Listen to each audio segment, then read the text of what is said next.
야구야구 김영준입니다. 1999년 휴스턴 산하 싱글A 팀인 미시건 배틀캐치에는 훗날 최고의 에이스가 되는 두 명의 투수가 뛰고 있었습니다. 21살의 로이 오스왈트와 20살의 요한 산타나였습니다. 시즌이 끝난 후 휴스턴은 큰 실수를 합니다. 둘 중 한 명을 40인 보호선수 명단에 넣지 않은 거였습니다. 휴스턴이 포기한 선수는 산타나였습니다. 산타나를 점 찍어 놓고 있었던 팀은 미네소타 트윈스였습니다. 룰5 드래프트에 1순위 지명권이 있었던 미네소타 테리 라이언 단장은 2순위 지명권을 가진 플로리다가 우한 제러드 캠프를 원한다는 걸 알고 돈브로스키 단장에게 전화합니다. 우리가 캠프를 뽑아 너네한테 줄 테니 대신 2순위로 산타나를 뽑아 현금과 함께 보내달라고 합니다. 돈브로스키는 동의했고 원래 휴스턴 선수였던 산타나는 서류상으로 말린스를 잠시 거쳐 미네소타로 오게 됩니다. 그리고 마이너에서 페드로 마르티네스의 체인지업 스승인 바비 쿠에아르 코치를 만나게 됩니다. 페드로가 도미니카 공화국에 체인지업 열풍을 불러왔다면 산타나는 베네수엘라 소년들을 체인지업과 사랑에 빠지게 합니다. 산타나가 두 번째 사이영을 따낸 2006년에 10살이었던 파블로 로페스는 산타나처럼 메이저리그 투수가 되기로 합니다. 로페스에게는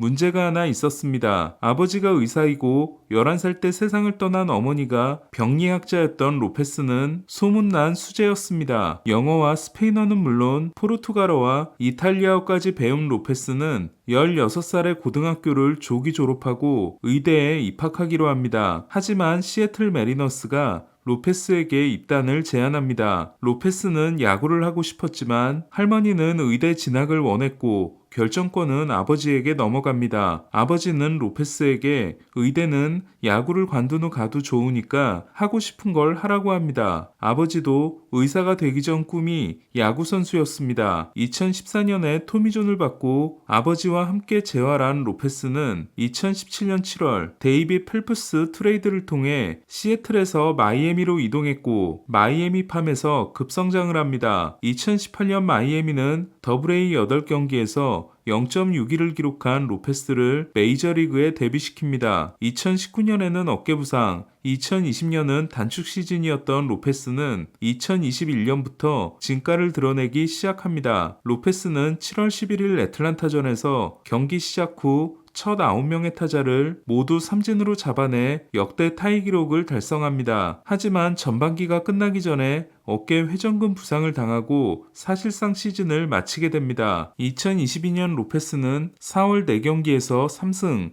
0.39를 기록하고 내셔널리그 4월의 투수가 됩니다. 하지만 주인공이 된 선수는 5월의 투수를 시작으로 팀 최초의 사이영상을 따낸 샌디 알칸타라였고 로페스는 5월 이후 28경기에서 7승 10패 4.25에 그치고 시즌을 끝냅니다. 마이애미는 공격력 강화를 위해 팀의 2선발인 로페스를 주고 미네소타에서 루이스 아라에스를 데려가게 됩니다. 성공적인 시즌이었지만 아쉬움도 컸던 로페스는 드라이브 라인을 방문합니다. 그리고 횡으로 휘는 공이 필요하다는 진단을 받습니다. 로페스는 주무기가 체인지업이었고 종으로 떨어지는 커브도 있었지만 횡적인 움직임이 짧은 커터는 좋은 활약을 하지 못했습니다. 2022 시즌 로페스의 커터는 피안타율이 3할 2푼 1리, 피장타율이 0.696에 달했습니다. 하지만 드라이브라인 방문은 짧았고 새로운 구종을 익힐 시간은 없었습니다. 그런 상황에서 로페스를 데려간 팀이 스위퍼의 달인인 소니 그레이가 있고 그레이와 함께하면서 스위퍼에 대한 이해도가 크게 높아진 피트 마키 투수 코치가 있는 미네소타라는 건 로페스에게는 운명이었습니다. 스프링 트레이닝에서 만난 로페스와 마키 코치는 스위퍼를 던져보기로 합니다. 그리고 놀라운 일이 일어납니다. 스위퍼를 던지는데 완벽한 팔 각도를 가지고 있던 로페스가 딸깍하고 단숨에 스위퍼를 장착한 거였습니다. 스위퍼를 잘 던지려면 팔의 각도가 높지 않아야 하는데 애리조나 브랜든 팟이 대표적인 경우이며 로페스도 마찬가지입니다. 로페스와 마키 코치에 따르면 스위퍼는 처음부터 목표로 한 건 아니었지만 다양한 슬라이더를 던져보는 과정에서 찾아낸 공이었습니다. 그레이와 로페스의 스위퍼는 구속이 거의 같은 반면 그레이의 스위퍼가 로페스의 스위퍼보다 더 많이 떨어지고 더 크게 횡으로 휩니다. 하지만 로페스는 스위퍼의 횡적인 움직임이 10인치에서 11인치일 때 제구가 가장 잘 되고 포심과 구별이 어려워진다는 걸 알아냅니다. 필라델피아가 비밀병기로 포스트 시즌에 등장시킨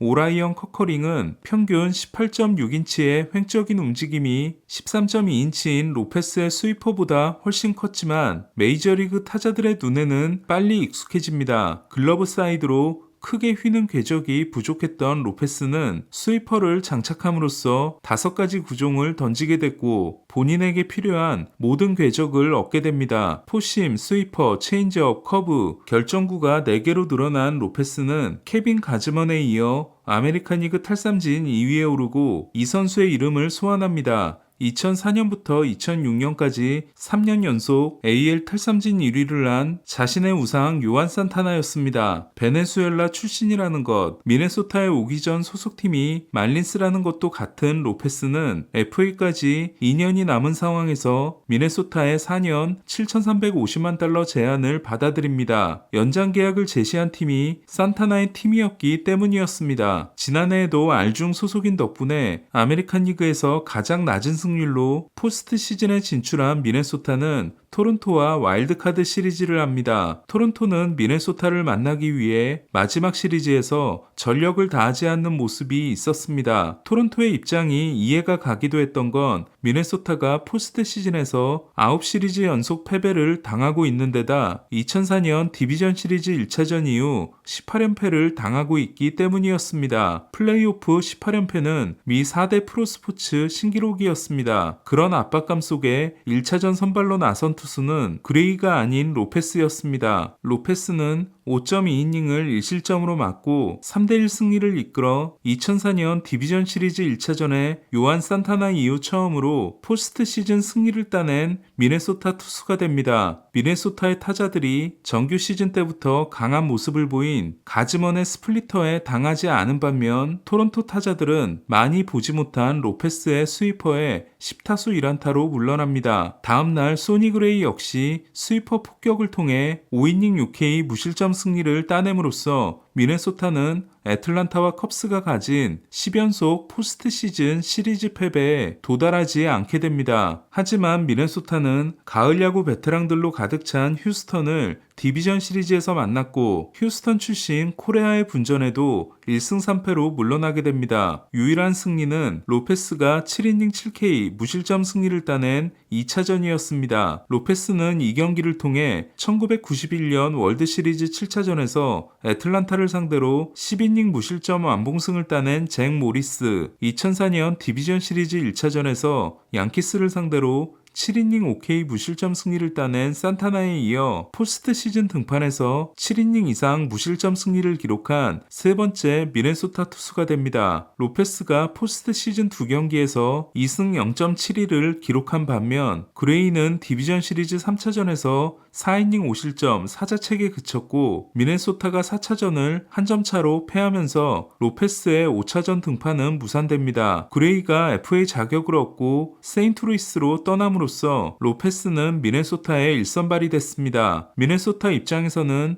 요한 산타나의 뒤를 잇는 베네수엘라 에이스를 얻게 된 겁니다. 로페스와 4년 계약이 시작되는 미네소타는 로페스를 4년 동안 연평균 1837만 달러에 쓰게 됩니다. 그레이와 마에다가 떠난 미네소타는 1선발 파블로 로페스, 2선발 조 라이언, 3선발 베일리 오버, 4선발 크리스 페데, 5선발 앤서니 디스클라파니로 한층 젊어진 선발진을 만들었습니다. 관건은 로페스가 에이스의 역할을 해줄 수 있느냐입니다. 한편 로페스와 아라에스를 바꿨던 미네소타와 마이애미는 이번에는 닉 고든과 좌완 불펜 스티븐 오커트를 바꿨습니다. 디 고든의 이복 동생으로 미네소타가 2014년 5순위로 뽑았지만 기대에 미치지 못하고 있는 고든은 내 외야가 모두 가능합니다. 피츠버그는 야스마니 그랜달과 1년 250만 달러에 계약했습니다. 피츠버그는 2021년에 전체 1순위로 뽑았지만 지난해 외야수로 데뷔시켰던